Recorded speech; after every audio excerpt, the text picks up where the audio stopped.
ndagushimiye kandi mwifurije umunsi mwiza wo kunereza ukanakurikira gahunda za Kigali 215 ishano ikugezaho amakuru atandukanye y'imyidagaduro ya hano iwacu mu gihugu cy'u Rwanda. Tunakora ubusenguzi butandukanye ku nkuru zimwe na zimwe zagiye zivugirwa hirya no hino iwacu mu gihugu cy'u Rwanda, by'umwihariko twibanda ku biba biri kuvugwa muri rubanda. Akenshi na kenshi mumaze kumenyera ko mbagezaho ibyiza kandi byinshi cyane, navuga ngo biba bigenda bivugirwa hirya no hino mu gihugu cy'u Rwanda, ariko nanibanda cyane cyane ku busesenguzi bwa bimwe na bimwe. Njye numira abantu batandukanye tugafatanya kuganira ku kintu runaka by'umwihariko bitewe n'ikiba kirimo kiravugwa. Ni nayo mpamvu kuri uyu munsi none nifashishije umuntu tugiye kuganira kuri uyu munsi. Ni ku kibazo cyamaze kuvuka hagati ya Nelly Wilson Misago, ni umuyobozi akaba ndetse na nyiri Zacu TV muri rusange, ndetse na Rocky Kirabiranya akaba umuyobozi ndetse akaba ari na nyiri Rocky Entertainment. Mutumwa turi kumwe uyu munsi, ndamwakiriye. Akoze cyane. Umeze fresh? Turashima Imana. Yego, ni kibazo navuga ngo cyagaragaye binyuze mu kiganiro Rocky amaze iminsi atambukije, by'umwihariko agaragaza ubuhemu bukomeye cyane. Navuga ngo uyu mugabo Wilson Nelly Misago yamukoreye, ni umugabo navuga ngo bahanganiye isoko ku bijyanye n'ibyo bakora, dore ko buri wese afite website icuruza filime. Nelly wa Zacu TV afite website yitwa Zacu TV icuruza filime z'inyarwanda, ni mu gihe ki Rocky Kirabiranya we afite website yitwa agasobanuye.net, navuga ngo icuruza filime z'udusobanuye ariko zikozwe mu kinyarwanda. Ibyo ngibyo byaje kuza gutuma uyu mugabo Rocky Kirabiranya agaragaza ko nyiri Zacu TV hari ibintu yamukoreye by'umwihariko bitari byiza kugira ngo abashe kuba yashyira hasi website ye inshuro zirenze imwe muri rusange. Ikintu nk'icyo mbere ko yaninjira detail kuri buri umwe ikintu nk'icyo kuko nimba rukuri cyangwa se ariko bimeze, ni ikintu wewe wakumva cyangwa se wafata nka gute? Ngiye ukuntu mbitekereza, arabizi abantu bose muri business haba hakwiye gukenerwa umuntu muhanganiye isoko, kandi abantu benshi none ntabwo babikunda kuko usanga umuntu afite isoko rye yihariye. Ariko none hari itandukanye muri izo filime, nubwo byose bihuriye ku kinyarwanda, yumvisha harimo itandukaniro z'agasobanuye kuko n'itandukaniro za filime nyarwanda. Hari abantu bakunda filime nyarwanda babakiriya b'imena cyangwa se abo twavuga ati abakunzi bakadasohoka.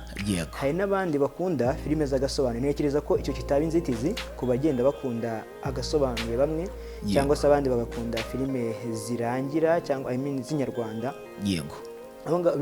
Ni conflict itagakwiye kuba, cyane ko buri wese wa mugani, buri wese abashaka umugati, abashaka kwiteza imbere, ntabwo ibyo ngibyo babishingiraho bahanganira ikintu nk'icyo. Nuko ngiye mba mbyumva, ariko nanone navuga ko abantu bose ntabwo bakunda ihangana muri business, buri wese abashaka kwikurira abakiriya, cyane ko bumva byose bihuriye kuri film. Yego, nubundi mwihangana muri business, ibyo bintu bibiri ndaza kwifata mu buryo nanjye bubiri butandukanye.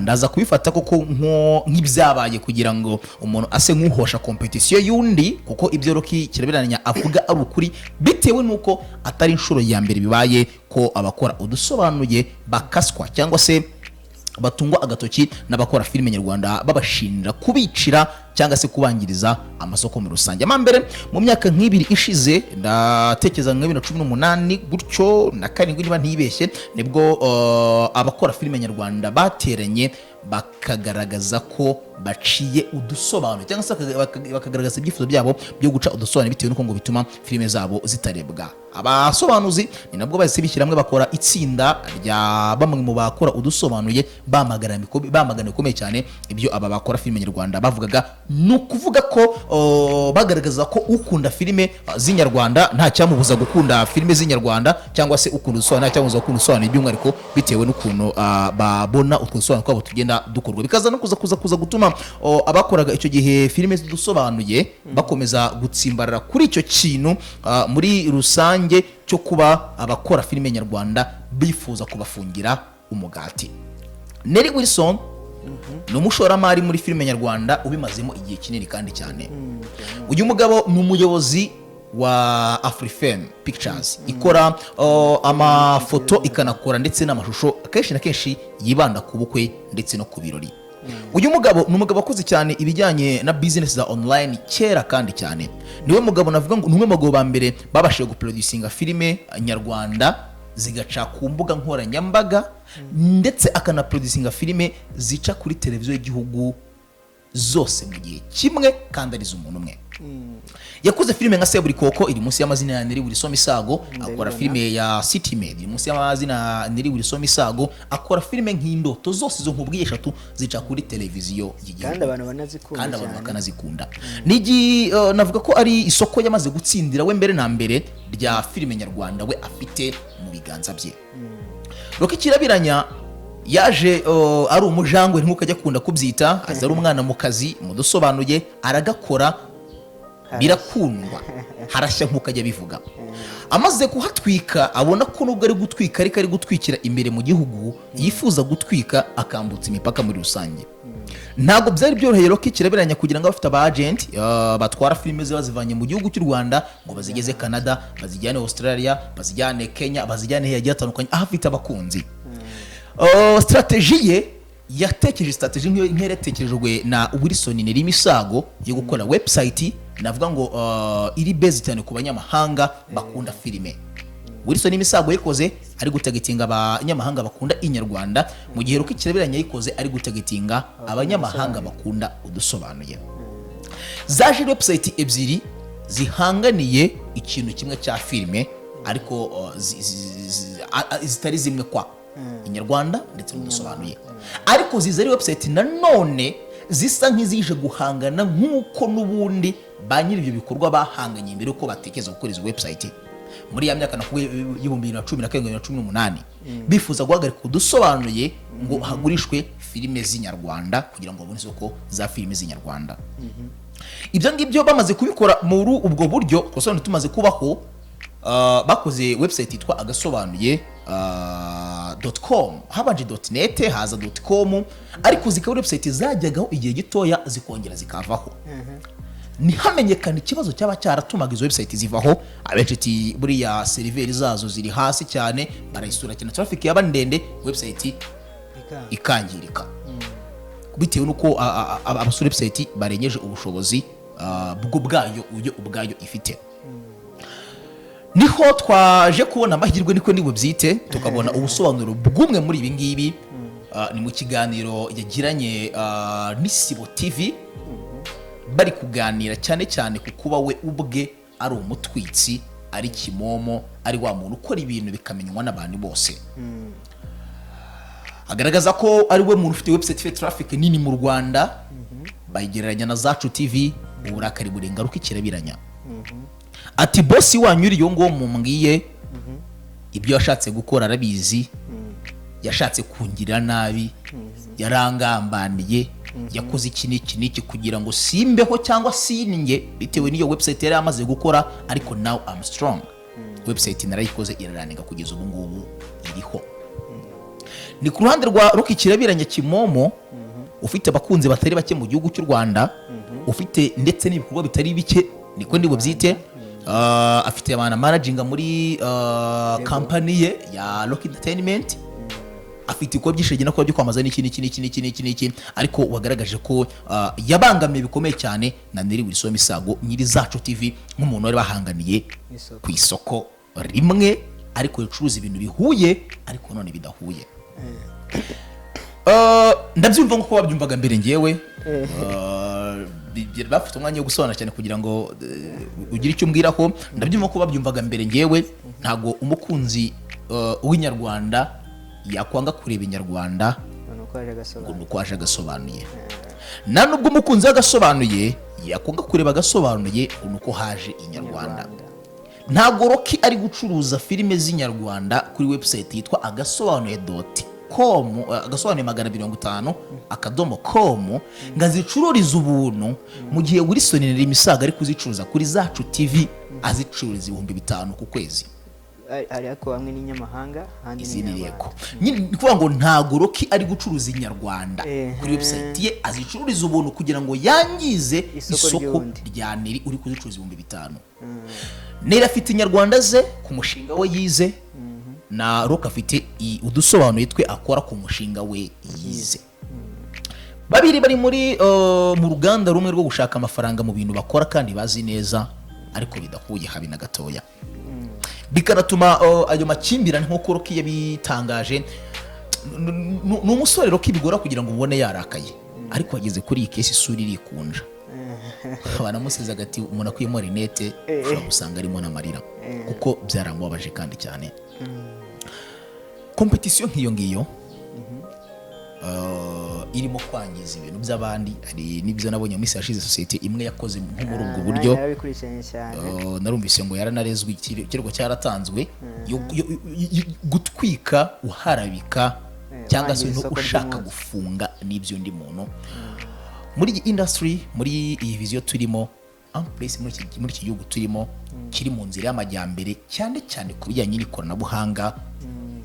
N'ikintu nge mbona ko kidakwiye, sinzi niba ndi bubibone kimwe nawe cyangwa se n'undi munyarwanda kudukurikira, ariko nge n'ikintu mbona ko kidakwiye habe na gatoya, cyanababaje mu buryo bukomeye cyane uruko kirabiranye. Impamvu we ko kidakwiye kiriya kintu, iyo umuntu ashatse kugufunga inda, kugufata ku nda, hari umuntu twigeze kuganira arambwira ngo umuntu umbuza imibereho cyangwa umbuza uburyo nakoreramo amafaranga yatuma umuryango wanjye abagerageje kunyicana n'abanjye n'umuryango wanjye, kuko abashaka guteza inzara kuri jye ndetse no ku muryango wanjye unkurikiye muri rusange. So ntabwo turabona version ya Nelly wisoma isago, ariko twabonye side ya Rocky kirabiranya kimomo. Ntabwo ntekereza ikintu cyangwa se the way wowe ubyumva ikintu nk'icyo ngicyo ucyumva ute cyangwa se ucyumvije ute right now? Ukuntu mbyumva, ubundi ikintu cya mbere kugira ngo ikintu kigire isoko kinakundwe kurushaho ni karite y'ikintu.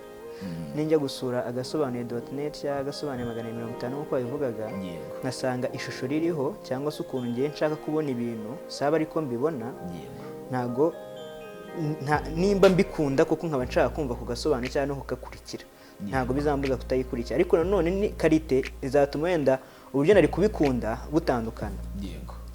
Ntekereza ko n'uwo Nelly wavugaga nimba cyangwa se bakora filime nyarwanda muri rusange, urumva ko bajyahereye kera kubera ibyo dusobanuye na filime z'inyarwanda, urumva ko byahereye kera. Ntekereza ko ikintu cya mbere ni karite. Iyo witaye kuri karite, ntekereza ko Seburikoko ko ntabwo yakundwa kuko ari urwenya gusa. Karite, ishusho tureba iba ari nziza, irakuryohera. City Made, ishusho tureba uburyo yanditse irakuryohera, ubona ko ari ibintu biri creative. Hari n'indi filime nabonye nakunze ikozwe mu buryo bwa inyarwanda, iriya Umuturanyi, ikoze mu buryo ikwatira, ikwereka ubuzima bwo mu cyaro, ikakwereka n'ubuzima bwo mu mujyi kandi bya kinyarwanda. Ukumva iyo filime urayikunze, wanayireba ntacyo bitwaye. Ariko bitakubuza ko nimba ukunda nawe ugasobanuye, hari filime wabonye cyangwa se Rocky yasohoye cyangwa undi musobanuzi yasohoye, ukumva uravuga ati iyi filime ngo menye irebe, ugashimishwa no kureba iyo filime. Iyo ifite ishusho ryiza koko, ubona ko basigaye baranitaye nawo ku kintu cyane cy'amashusho.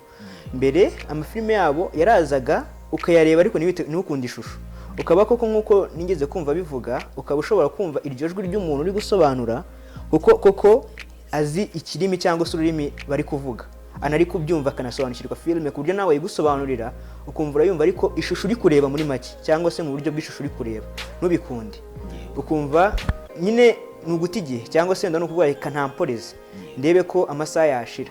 Ariko mu by'ukuri iyo ishusho ari rizima, ntekereza ko competition nk'iyo ntago yaba. Ntekereza ko uburyo nanone uwatira abantu cyangwa se ushaka abakiriya bawe ntago bukwiye kuba ari ubuharabika abandi bakiriya, cyane ko abakiriya bayo babatiye mu buryo bwiza baraza. Turabizi cyane abantu bakora ibintu byinshi biratandukanye, ahubwo ikibazo cyonyine gihari nuko wenda hari conflict wenda yizo website ebyiri gusa. Icyo kibazo wenda gishobora kuba kiri mu Rwanda, hari wenda nk'umunani. Ntekereza ko icyo kibazo ntabwo cyaba kigihari gikomeye gutyo. Urumva nimba hari ebyiri, uri wese ashaka kwigarurira isoko rya wenyine, noneho uwo gutanzemo mbere we aba yaramaje gusogongera uburyohe bw'ubwo buryo bwo gucuruzamo cyangwa se uburyo gushaka abakiriya.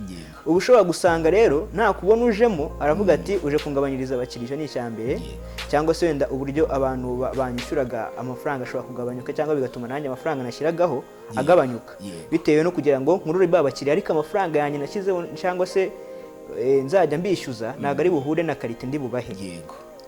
Ibyo rero ntabwo abantu bashobora kubikunda kimwe. Hari abashobora kuvuga ati nimba hari abashobora kuza bashaka ko muhangana, cyangwa se akavuga ati ngwino duhangane, abakiriya nimba bahari abanye nzabagumana. Ntekereza ko ubundi hari ikintu bita abakiriya bari royo. Umukiriya uri royo ku buryo ikintu ushyizeho ahita akireba.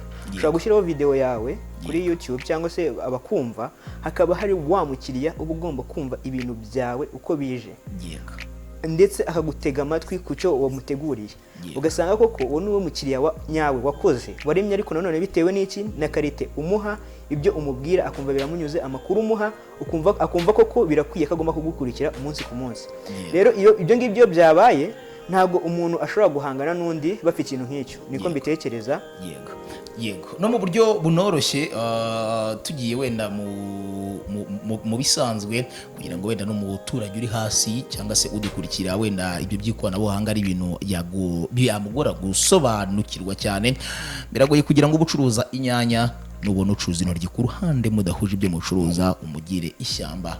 Yagura inyanya umuntu akagura n'intoryi, mugakora agasosi, ibintu bikamera fresh. Ku ruhande rwanjye ko mbyifuza nuko ibintu nk'ibi ngibi muri iyi viziyo rwose byaba nk'ibigiye ku kadomo bayida, kuko ntabwo ntekereza neza ko kompetisiyo z'ibintu biri mu kirere, nk'ubwo nimba wenda koko iyi website ya Loki yaravagaho wenda bigizwemo na Nelly, simbizi kuko sinzi n'ubuhemu yagaragaje yamukoreye cyane. Ntabwo ntekereza neza ko imbaraga ubwo Nelly yaba yarakoresha kugira ngo akureho website ya Loki we atazibona kugira ngo nawe akureho website ya Nelly muri rusange. So ngaye nguko rero ni imwe mu nkuru navuga ngo yari y'ingenzi iri kuvuga cyane kuri uyu munsi, by'umwihariko hagati ya Rock Kireberanya mukunda cyane na Wilson Nelly Misago nyiri Zacu TV ikora filime nyarwanda nazo mukunda cyane. Mugere neza yuko amakuru menshi arakaho kuri Kigali 215 cyane kugeza amakuru agiye atandukanye ndetse n'usenguzi bitandukanye ku nkuru zimwe na zimwe. Naho nyine Jean Viollemeo byinshi kandi byiza biri imbere cyane.